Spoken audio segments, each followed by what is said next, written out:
right. Why are houses so darn expensive? We've never, ever heard that. Never. We are going to talk about why, and it's very, very interesting. So stay tuned. All right. So no tan updates. Nope.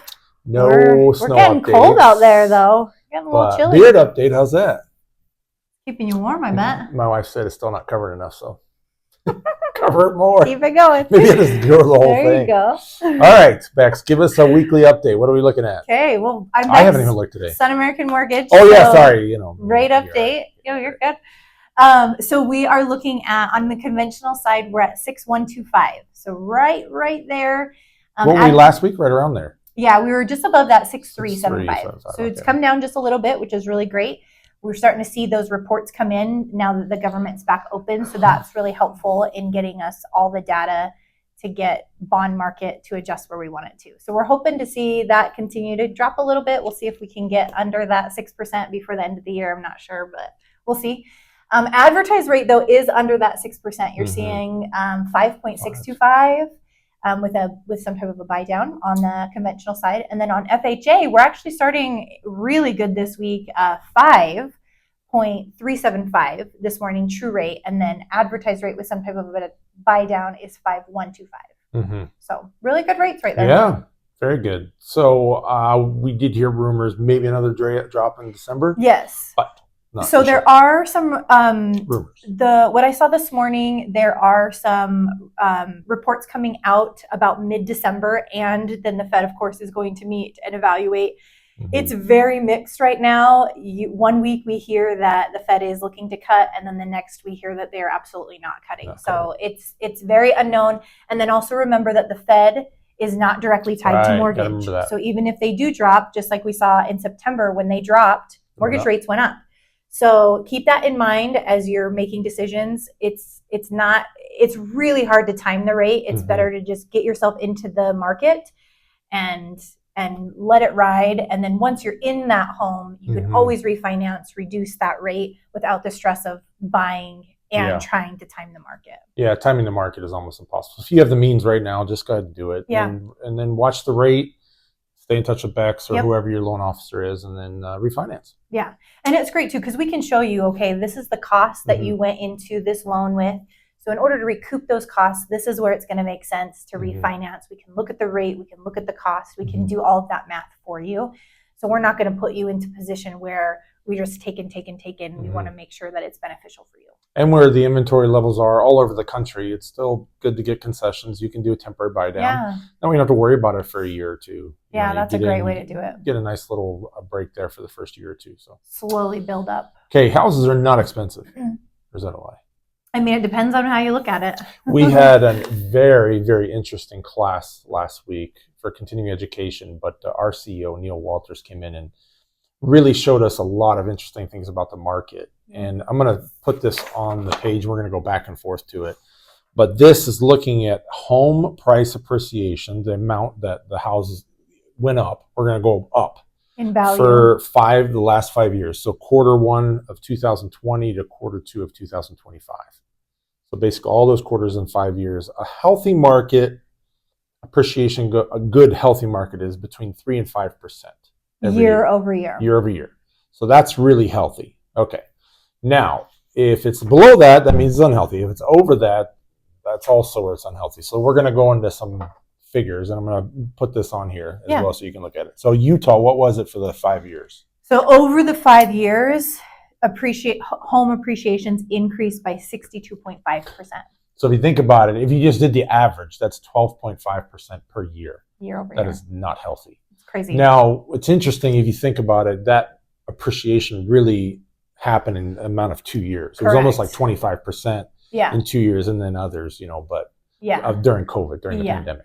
Those first 2 years, 2020 and 2021, you saw big jumps, and then it kind of started to level back out. And now it's leveling again, but the whole problem is it jumped so fast, so high that the market didn't have a time to catch up. Yeah. So all these people that are now like, I want to get into the housing market, guess what? Well, you just had an appreciation of 62.5% in 5 years. Yeah.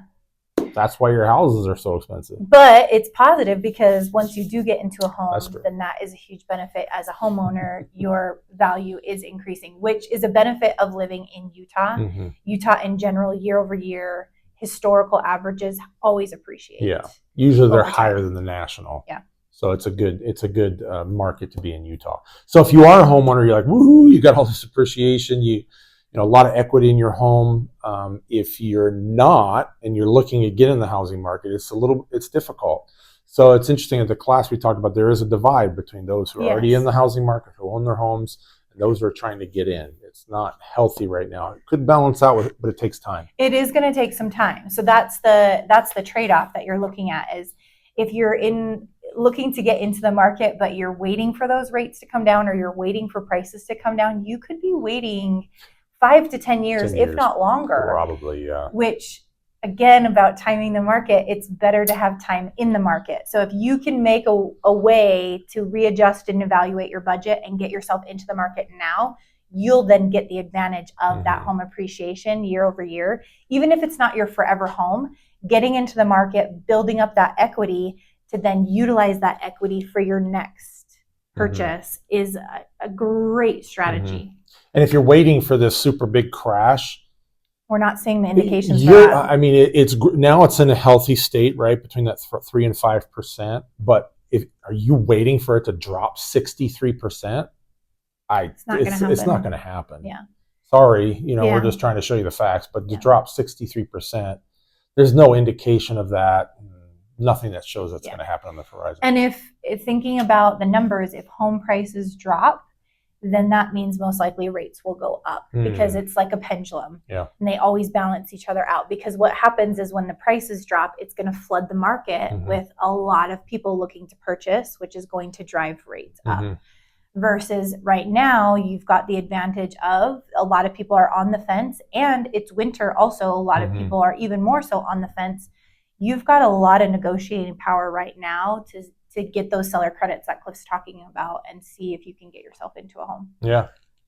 Just a couple other states. California, that 5-year appreciation year over year, 45.7%. So we're 20% higher than that. 20% higher. And then Florida was 69.6. Pretty close. Maine was 80%. That's crazy, huh? That's insane. Yeah. So Idaho was pretty close to us. We're a little bit lower than Idaho. 69 is where they're at. Yeah. And then Arizona was about 65. Yeah. So Texas, big market, 51.3%. Yeah. So yeah, take a look. I'm also going to post this on my Facebook, so you can look at it. See. You understand why it's so expensive and what happened. It was just anomaly. Unforeseen. Yes, it was really unforeseen. Nobody could see that happen, but kind of understand what's going to happen. But again, if you're in a house, you're thrilled, right? You got all this equity you're sitting on. But if you're trying to get into the market, if you're going to drop 60%, it's just not going to happen. Yeah. I think the whole nation was just right around 50% for that 5-year mark on average. So if you're waiting for everything to drop 50%, it just doesn't seem like it's going to happen. So sorry, that's the facts. But there are possibilities, right? There's ways to get around things. Absolutely. So talk to Bex, talk to me. Let's get a consultation going and see if we can get you in our house. Yeah. Get that equity going. Yeah. Okay.